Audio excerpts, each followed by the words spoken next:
At this point, I don't think it's a competition. I just think it's a producer's pick reality TV show because I do not agree with the judges' So we pick. Open up with the girls going into the house and we get to see India's winning video. Again, no Tino shade to India, but like, can we be real? You know, reviewer to viewing audience. That was a lackluster video performance, and the fact that that one lets you know everything that you need to know about this competition. Then we get this fake scene with Marissa, and she's talking about Kyle and their romance, and you know, now I'm just focusing on the competition. I'll see Kyle after, and we can maybe start up our romance again. And she takes her picture and she puts it in her bed and she lays down. Don't play with me, little girl. Do not play with me. You probably feel bad for how you treated Kyle, so now you're trying to do some damage and come here and do these little confessionals with how much you really miss Kyle and how much it was a romance. If it was a romance and she was trying to rub up on you, why was you running away and looking at the cameras and getting all afraid and shocked?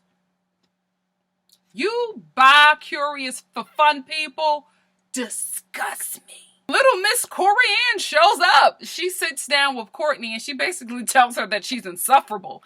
And I was shocked by that because I just didn't expect this type of confrontation from Corianne because she always, you know, she really flew, you know, just underneath the radar for me, I guess. Like she didn't really seem to have that type of personality where it's just like, there's an issue here and I'm going to confront it and deal with it. And it kind of caught Courtney off guard too, because she was just like, what? And she was just like, I'm just going to call it out every time I see it because it's not right. And I'm like, Corianne, what happened? Everybody in this house is fed up with Courtney. They are so fed up with her and all her drama that everybody, even the quiet, timid people, are cussing her out at this point. They are over it, Courtney. You better watch your back. You better watch your back. Oh, you know what? They probably did.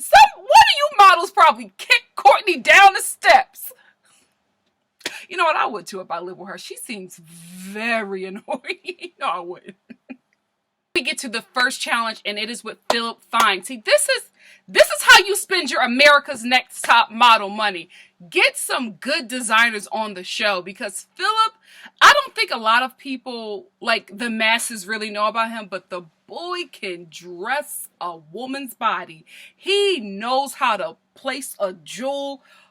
His stuff is fabulous. One of my dreams is to be able to like go into that store with his little Fifth Avenue or Madison. Are they the same thing? I don't know. I haven't lived in New York in years. But wherever, to go to his store and just buy it out. I love his clothing. The girls' first challenge is basically to do like a live action photo shoot video in front of a real life audience while they're in Philip's house. Because Philip is having this party and he's inviting people and he wants the models to like model live action in each room. Let me tell you something. I've worked for rich people before. Like I've done like performances and like house parties for rich people. It's nauseating, to be honest with you. You have to sit there and deal with like the snobby personalities, and then you have to deal with the snobby, like over snobby personalities of the people who are not really rich, but they can dress the part, and they're there and they're annoying, and they're some of the most ignorant people, and they're saying some of the most racist and ignorant things because they think that that's how rich people talk. Nightmare.com. So I feel for the girl. So the girls are getting ready for the challenge, and I'm telling you, they're living my dream. Like they have all of these dresses by Philip, and it's just gorgeous. I loved every dress. I love Marissa's dress. I love Courtney's dress. I love Ben's dress. Oh, this challenge was the challenge of my dreams. They were just draped in his clothing, and it just looks like you're draped in jewels. I was high-key jealous. Deranged Courtney has set her sights on Corianne. Like every time Courtney gets into a conflict, she sets her sights on that person to like destroy them. She stares them down during challenges. She goes in her confessionals and she just hopes that they go home. Courtney needs some serious help. Because even in her like confessional, she's talking about Corianne and the issues that she's having with her. And, you know, she's just like, she thinks that Corianne has this, And she does. Like, the Korean has like this spoiled mentality because she's been taken care of and she's lived a really kind of wealthy life in Bali. And, you know, Courtney is upset at her about that in her demeanor. And you really can't get mad at people for being privileged. Like, you just can't get mad at them for what they're being born into. And yes, I believe that Korean is ignorant in a lot of things. And, you know, sometimes her demeanor may come off where it's just like she's above it. But I don't think I don't think she does it enough to just be like, you know, for Courtney to be just dead set on destroying her. And then she goes into this whole thing about how privileged she is. And I'm just like, Courtney, you're in America. Do you know you're more privileged than Corianne? Now, maybe in Bali, Corianne is a privileged chick, but in America, she got to live under a whole different set of laws and class and privilege and look and skin color and hair texture biases. So, honey, there are always people who have it better off than you. Do not let that stop you from succeeding, because we all have issues, we all have problems, we all have obstacles, but that is not enough to stop you from achieving your dream. And I feel like that's the problem with Courtney. She blames everybody and everything. Everything is an excuse, everything is a complaint, and that holds her back from achieving greatness, because Courtney has it, but she sets her own self up for failure by looking for obstacles that she thinks are not able, that she thinks she's not able to overcome. You know, it's all in her mind. Courtney got a mind issue. If she can just get in that mind and tweak those things and get the kinks working right, she could be a supermodel. Real talk, she got the look for it. Her eyebrows alone, top level, girl. You could do it. Work on this. Now it's time to start the challenge, and Law Roach shows up with a new lace front. Yes, Law Roach. I love it. I love the fact that he really just embraces different hair and different styles. I love Law Roach. I'm not a fan of his critiques all of the time, but how he shows up in scenes, yes, baby, that's how you do it. Drew shows up as well as along with Philip, and they give the girls a little prep before they start the challenge. And then they start the challenge, and it's actually, it's cool, but it's just weird to just have these models just standing. It was too frou-frou, she for me, like too highbrow weird. I just didn't get it. I love the clothing though. And then the only people who are different are Marissa and Paige. Marissa and another chick, or Tati. It's Marissa and somebody. I forget, because I could only remember Marissa's voice, but they're loud and they're really vocal, and Courtney is upset about it. She's like, that's unprofessional. No, they shouldn't do that. That's not right. Courtney knows everything about being unprofessional on a photo shoot, but you're not a supermodel. Like, you are not Stephanie Seymour. I have not seen you grace the cover of Vogue, so how do you know what's unprofessional? Not taking away from the fact that you may be a model outside of this, but you are always saying what's unprofessional until it comes to you, and you're complaining behind. Always unprofessional. I got an allergy. I got scoliosis. Oh my goodness. I need a Xanax. Did she ever say Xanax? Cody. It was Cody. So Cody and Marissa actually end up winning the challenge. And the win for this challenge is to go to Philip's store and pick out whatever you like. I would have worked so hard on that challenge. I would have slayed. I would have yelled. I would have screamed. You know what I mean? I would have twerked. I would have did whatever I had to do to win that challenge. I was so happy for Marissa and Cody, because they look like they will slay in those outfits. Because Philip, y'all better Google him. That boy knows how to dress the female body. So they win, and Courtney is, her face when she saw that it was Marissa and Cody, the people who she said were so unprofessional, win. Her soul drained from her body. She was so upset. But see, Courtney, this is what happens to you when you hate. You got in your head about somebody else, and you were not focused on yourself in this challenge. Girl, you could have won because you were snatched in that outfit. Work on this, sis. And we get to the photo shoot, and what's the first thing that Courtney says? Does anybody have a Benadryl? Allergies. It was allergies. It was a Benadryl, not Xanax. I don't know why I said Xanax. I'm watching too much Real Housewives of Beverly Hills, because that comes on tonight. Anyway, she's sitting there and she's complaining right off the bat. And I already know that this is not going to go well for her, because when Courtney starts off with the allergies, downhill from there. India slays. And I honestly think she slayed because she loved her outfit. I'm telling you, when a woman looks good, you can't tell her nothing. India, her makeup was fabulous. Her outfit was just slaying. Her hair, ugh. But she worked it. She was posing and popping and she was giving it. I think it's because she liked what she had on. And that's the only problem I have with the models. I think that when they wear what they like or when they feel good and confident what they're in, they slay. But when they're in something they don't really understand or don't necessarily like, they close in and you lose a bit of their personality and they end up not winning the challenge. So that's something that the models have to work on. And I hope the judges point that out at some point. Help the damn girls that it's not about the clothes. You know what I mean? Like, you are selling the clothes, but you gotta be alive in there somewhere. You gotta make the reader or the lady who's clicking through the pages, you have to make her want to stop and get that outfit because the way you're selling it, you know? Tatiana does well. Corianne struggles. I think it was her hair. I think she did not like her hair because she had a nice outfit, but her hair, they jacked her hair up and it didn't work out well. See, this is why you have to have, when you have people of color on set or who are like the talent, you have to get people of color who knows how to work with their skin color, who knows how to work with their body type, and who knows how to work with their hair. I don't think she really liked her hair because they were trying to like press it out and they didn't have anything strong enough to like really like make it straight. If you're going to press out some hair, you gotta get something that's like 700 watts. You know what I mean? Because the Negro hair is a strong hair, like the people. You got to get something to press all that out. Press out them roots. Press out that oppression. You can't just put a regular hair iron to that hair. You got to get the strongest of the strongest. And maybe that's what tripped her up. But she just wasn't feeling it. She was not feeling it. Poor thing, because she has the look, but she just was not feeling it. And Paige did okay as well. She was giving us leg, baby. Paige gave us the leg. She still did that thing with that mouth. That is not going to get a win for her. That is no, and I feel bad because they haven't really addressed it, but that mouth, that gape mouth, whew, ain't nobody going to take that. Nobody. Then it's time for Courtney to go. She's in her head. She's not doing a good job. She spent her whole time that she should have been prepping for a photo shoot, hating on the other models. She doesn't do well. And then when she's done, she like walks by Jason Derulo, who was there to like help them with the shoot like he was, you know, furniture. And Corianne is the privileged stuck-up one. Okay, Courtney. Cody goes, she does well, but I hated her hair. Ooh. Y'all need to let her real hair flourish. Because I just feel like that hair is just... it took her soul. She's just not the same person. Marissa does a really good job. She's all over Jason Derulo. And I felt like he would have flirted with her a little bit more had she not been 18. Benta was dreadful.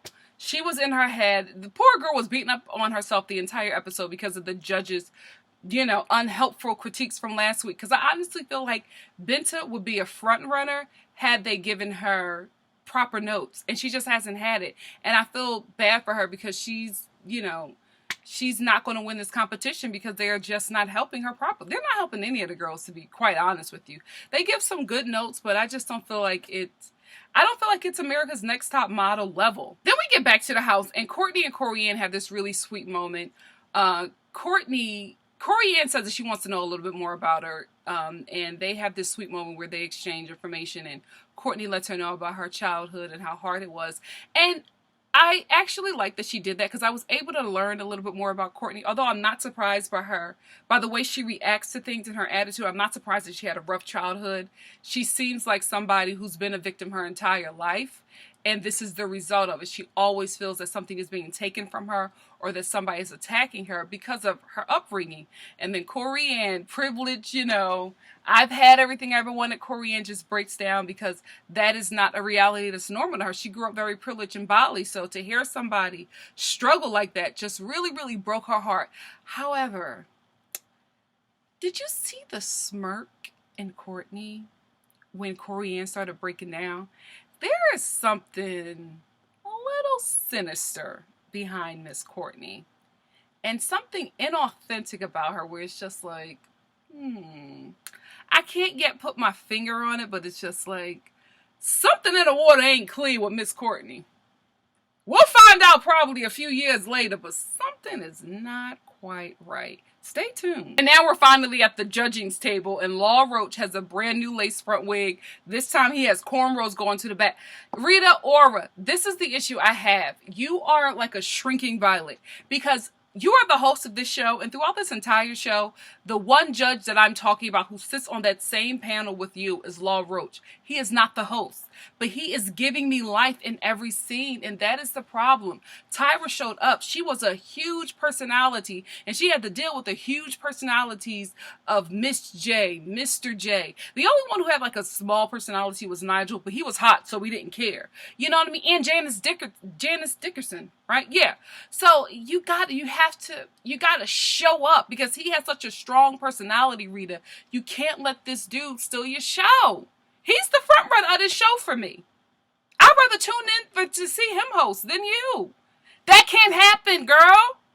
Claim your throne. Marissa has a great photo, and I love Law Roach's critique of her. He said, this is giving me baby fat, and it did. When I saw that picture, I was like, this is baby fat back in the day, Kimora Lee Simmons. Yes, Law Roach, critiques on point. Hello, show up. Rita, don't let him take your show. India has another great photo, and Law Roach gives another great critique. He says that her photo was giving him 90s Versace, like Claudia Schiffer tees. I'm telling you, when I saw that, I saw 90s Versace. Yes, Law Roach, come through with the good critiques, because he was on point. He was on point today. Paige did okay, but I think the issue with Paige is that I don't think that she's not a model. I think that she's modeling in the wrong kind of brand. Paige, to me, gives me Spiegel catalog. I feel like that's where she would fit. I think that they're trying to make her Vogue and high fashion. That's just not who Paige is. Paige is a Spiegel's catalog model, and that's okay. It's still a check. Benta didn't do that well. She's still in her head, and she's broken down. The judges take down another uninformed model. Thanks for tearing down her spirits, but not helping her succeed in the competition with great critiques and good notes and guidance. Thanks a lot. However, you know, Benta has a future outside of this. I can see her modeling outside of this. Not many of the America's Next Top models could I see like having a career after this, but Benta is one of those girls that I'm just like, you're going to work. Benta and Courtney are going to work regardless. And Tatiana, I think, but especially Benta and Courtney, they're going to work regardless of this show or not. So, you'll be fine, Benta. Tatiana kills it. Not surprised. Corianne, not her best. I hated her hair. Cody does good, but her hair was a mess. I don't know how they see that that's good. Maybe, I'm about to say maybe they need somebody black, but they have Law Roach up there, and he never says anything about the hair. Maybe if a black woman was up there or something, but I just feel like the girls with ethnic hair have the worst hair of this show. They don't know how to deal with it, and they don't know how to style it, and it just always looks a mess. Because when I saw Cody's pic, especially Cody and Corianne, I went right to their hair, and I'm just like, this is a mess. You know, looking at that, I wouldn't want to buy the clothing if I know that you walked out the house with your hair looking like that. Cody needs some bundles. So it's time for Courtney to go, and her picture was not good at all. And then she starts complaining and saying, well, I had allergies, and I had this, and this was the reason why I didn't do my best photo. And the judges were just over it, especially Drew. Oh, Miss Drew went off. He said, stop complaining. It is very expensive to bring these people here. So when you show up and you don't give your best, what does that say to me? And Courtney's like, I understand. I'm so sorry. And she's like talking over him saying, I get it. I understand. He said, you don't get it because I keep telling you this and you still don't get it. Miss Drew was done. He showed up, and I'm thankful that he did because they keep on passing Courtney through like they did Kyle, and she just doesn't get it. She's still complaining.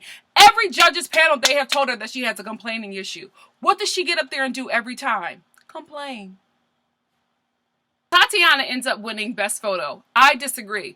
In my opinion, I thought that India had the best photo. Although I love Tatiana's, I felt like it was a strong second, but India, she killed it for me on this photo. But I feel like they're trying to set Tatiana up to be the winner of this show. So they kind of gave it to her. Although it wasn't a bad pick. It was a strong pick. But in my opinion, I felt like India had the strongest picture. Judges end up cutting Benta. I don't know if I agree with that. I feel like, because this is what was said.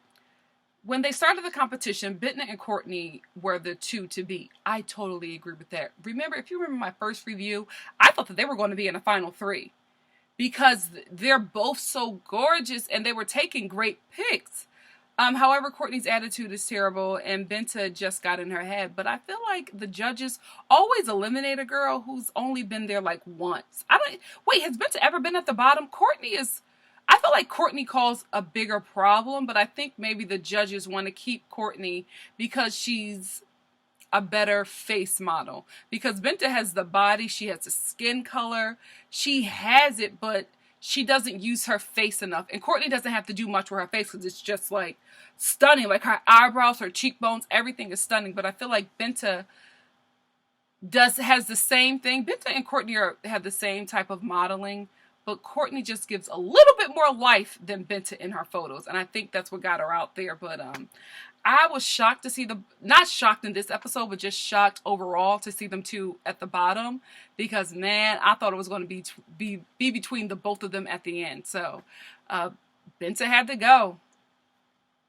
All in the mind, man. She messed herself up. But I feel bad for her because I don't feel like she got the help that she needed. If she got the proper help, I feel like Benta would have won this. But y'all want Tatiana to win. I'm not complaining, but I see what y'all doing and I think it's shady. That's where the episode ends. Next week is going to be really, really good. However, I don't know why they're doing another music video. Like, you were supposed to train these girls to be high fashion runway models, and not just runway, but like Vogue. I just don't understand why they keep on doing these music videos. How is that helping them? Again, this is America's Next Top Model, high fashion model, not America's Next Top Filene's Basement model. You guys have to do better. You really, really have to do better with these challenges because I don't understand what is going on here. Who are we trying to get to be models? What's the end game here, America's Next Top Model? Because I'm confused. I'm so confused. I'm confused, but I'll be there to review it next week. And if you like what you see here, please like, comment, subscribe, and share. And I'll see you next week for the following episode of America's Next Top Model, or Filene's Basement Model. Bye, guys.